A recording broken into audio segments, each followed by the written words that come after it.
Right now, beneath one of America's fastest growing tech capitals, geologists have just confirmed something that changes how an entire region should think about its earthquake risk. For decades, Seattle's earthquake conversation has been dominated by one name, the Cascadia Subduction Zone, the offshore megafault capable of a magnitude 9 event that has haunted Pacific Northwest disaster planning for generations. But a new study published this year in the journal GSA Bulletin says the bigger, more immediate threat to Seattle might not be sitting far offshore at all. It might be running directly underneath the city itself. Researchers excavating trenches across Bainbridge Island and mapping structures buried beneath central Seattle have confirmed that a network of smaller, secondary faults inside the Seattle fault zone has been rupturing roughly every 350 years, dramatically more often than anyone assumed, with the most recent rupture happening as recently as the early 1800s. Today, we are going to break down exactly what scientists found underneath this city, why a fault can hide from an entire century of research, and what 4 million people living directly above it actually need to understand. No exaggeration, no doomsday guessing, just the geology, the data, and the real stakes. Drop a comment right now. Have you ever lived in an earthquake zone without even realizing it, or found out your city sits on a fault line you had never heard of? Tell me where you were. So many of you live across the Pacific Northwest, and I always want to hear those stories. If you want to know the moment anything changes with this research, subscribe right now. It costs nothing, and a thumbs up tells the algorithm to put this in front of people who actually need to see it. Let us get into it. The Seattle Fault Zone is a roughly east to west trending band of geological structures that cuts directly through Bainbridge Island and the heart of the Seattle metropolitan area, formed by ongoing compression in the Earth's crust squeezed between Portland, Oregon, and Vancouver, British Columbia.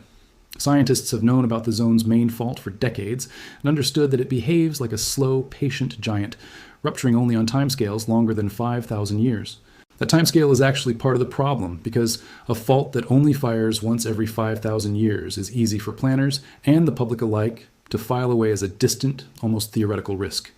What researchers had not fully mapped until very recently was an entire secondary network of smaller faults tucked inside that same zone. Structures too subtle to show up as an obvious crack running through a neighborhood, the kind of geology that only reveals itself when scientists dig a trench across exactly the right patch of ground and read the layers of soil like pages in a book. A team led by geologist Stephen Angster of the United States Geological Survey's Earthquake Science Center did exactly that, excavating trenches across 2 of these newly studied secondary faults, and using radiocarbon dating, along with tree ring evidence from trees that died in the aftermath of past earthquakes, to reconstruct a rupture history stretching back more than 10,000 years.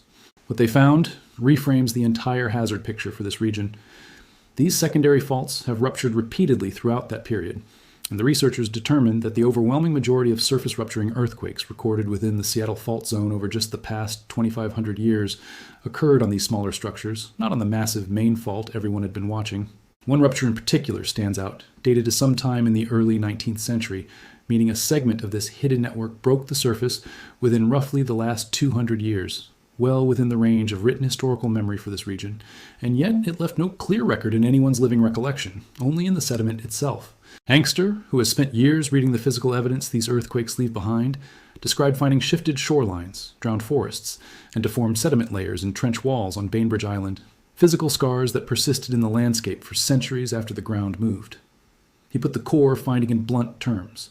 The surface ruptures recorded within the Seattle Fault Zone over the past 2,500 years have been dominated by these secondary fault events, not by the primary structure that scientists had been treating as the main hazard all along. This matters enormously because of a basic principle of earthquake physics that applies everywhere on the planet. Shallow, close-range earthquakes create far stronger and more damaging surface shaking than the same magnitude event happening deep underground or far offshore. The Cascadia Subduction Zone, for all its terrifying scale, sits roughly 70 to 100 miles off the coast, meaning by the time its shaking reaches Seattle, the intensity has traveled through a significant amount of crust and dissipated somewhat, producing what Angster describes as long, hard shaking, but not necessarily the sharpest, most concentrated destruction. A secondary fault rupturing directly beneath downtown Seattle, by contrast, would deliver its energy to buildings, bridges, and underground infrastructure with almost no distance to soften the blow. Angster's own assessment is direct on this point. In a Cascadia event, the region will shake hard and long, but the localized faults running directly under the city are likely not going to produce a smaller disaster just because they are geometrically smaller structures. The proximity itself changes the entire risk calculation. This is precisely the same principle that made the 1994 Northridge earthquake in Los Angeles so much more destructive than its magnitude alone would suggest. A shallow, close-range rupture beneath a dense urban area produced ground acceleration levels that surprised even the engineers who had designed the buildings above it. And it is why Seattle's own 2001 Nisqually earthquake, a deep event originating far below the crust near Olympia, still managed to crack masonry facades, damage the state capitol building, and rattle office towers across the city, despite occurring nearly perpendicular to where these newly studied shallow faults actually sit. That 2001 event measured magnitude 6.8 and injured hundreds of people, and it remains the most recent large earthquake most current Seattle residents have any personal memory of, which is exactly why a shallow, close-range rupture on one of these newly mapped secondary faults is such an important addition to how the region thinks about risk.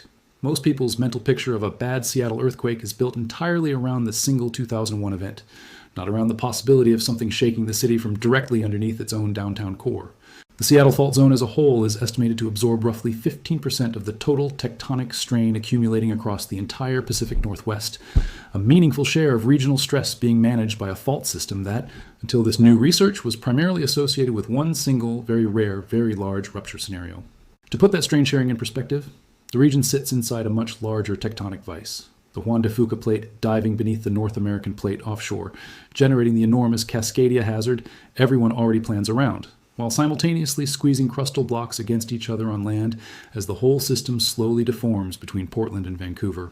The Seattle fault zone is essentially one of the pressure relief structures for that squeeze, and knowing that 15% of the strain moves through it changes how seriously that fault zone deserves to be modeled, compared to being treated as a secondary concern behind the offshore megathrust. What this study adds is an entirely separate category of more frequent, more localized hazard sitting inside the same zone, hazard that has not yet been fully incorporated into the models that govern how the region is built and how its emergency planners prepare for the next major shake. Researchers were careful to note that the relationship between these shallow secondary faults and the larger structures at depth remains incompletely understood, meaning scientists are not yet certain whether a rupture on one of these smaller faults could ever trigger movement on the primary Seattle fault itself, or whether they behave as fully independent systems releasing their own separate pockets of accumulated stress. That uncertainty is not a reason to dismiss the finding. If anything, it is the opposite. An entire category of seismic hazard beneath one of the country's most densely populated tech hubs was, until this year, essentially invisible to the models used for building codes and disaster planning. Roughly 4 million people live within the Seattle metropolitan region, sitting directly above this fault network. And the city's skyline includes decades of high-rise construction, critical infrastructure like the Alaskan Way corridor, major hospitals, and the port facilities that keep the Pacific Northwest connected to global shipping. The challenge scientists face in studying this hazard is the same challenge that has slowed earthquake research beneath cities everywhere. Most of these faults are entirely hidden underground and cannot be directly observed on the surface, forcing researchers to rely on indirect techniques, magnetic surveys that detect subtle changes in the underlying bedrock, seismic reflection imaging borrowed from techniques originally developed for oil and gas exploration, and painstaking trench excavation that can only examine a tiny sliver of ground at a time. Mapping an entire hidden fault network this way is slow, methodical work, and Angster and his colleagues have been explicit that this study represents an early step rather than a finished picture, with future research aimed at determining exactly how large an earthquake these secondary faults are capable of producing on their own, and how much additional hazard they represent for the region's 4 million residents. One of Angster's collaborators summed up where the science currently stands with unusual candor for a peer-reviewed paper, saying researchers are still trying to wrap their heads around the size and the potential of these smaller faults, and around the actual relationship between rare main fault ruptures and these far more frequent, smaller events happening on the structures around them.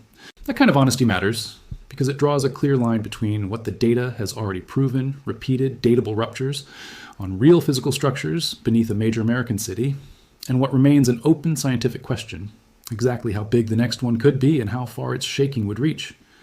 The distinction between proven and still under investigation is exactly what separates careful science reporting from manufactured panic, and it is worth sitting with rather than rushing past. Despite the uncertainty still remaining, there are concrete, useful takeaways for anyone living in or near Seattle right now. Building codes across Washington state have already incorporated substantial earthquake-resistant design requirements following decades of Pacific Northwest seismic research, and retrofitting programs for older masonry buildings, the same building type that suffered visible damage during the 2001 Nisqually earthquake, have been expanding steadily across the city. If you live in an older brick or unreinforced masonry building anywhere in the Puget Sound region, it is worth directly asking your building management or landlord whether a seismic retrofit assessment has been completed. since these structures remain disproportionately vulnerable regardless of which fault ultimately produces the next major shake. This is not a hypothetical category of building. The Cadillac Hotel in Pioneer Square, a masonry structure now used to house the Klondike Gold Rush Museum, still bears documented damage from the Nisqually earthquake more than 2 decades later. A visible reminder of exactly which building types take the worst of it every single time this region shakes. Keep a real emergency kit at home with water, food, and any necessary medication for at least 72 hours. Know where your gas shutoff valve is located, and secure heavy furniture and water heaters to wall studs rather than assuming they will simply stay put. A lesson written into the trench data. These researchers just spent years excavating out of the ground. If you work in one of the high-rise towers downtown, it is worth knowing your building's earthquake evacuation procedure specifically, rather than assuming a general fire drill covers it, since elevator shutdowns and stairwell congestion behave very differently in a seismic event than in a fire. Have a family communication plan for a scenario where cell networks become overloaded, since that is a near universal failure point in every major urban earthquake ever studied, from Northridge to Nisqually to events far beyond American borders, and decide in advance on a single out-of-town contact everyone in your household can reach, even if local lines are jammed. Final thought. Seattle's earthquake story was never really about one single fault, and this new research makes that clearer than it has ever been before.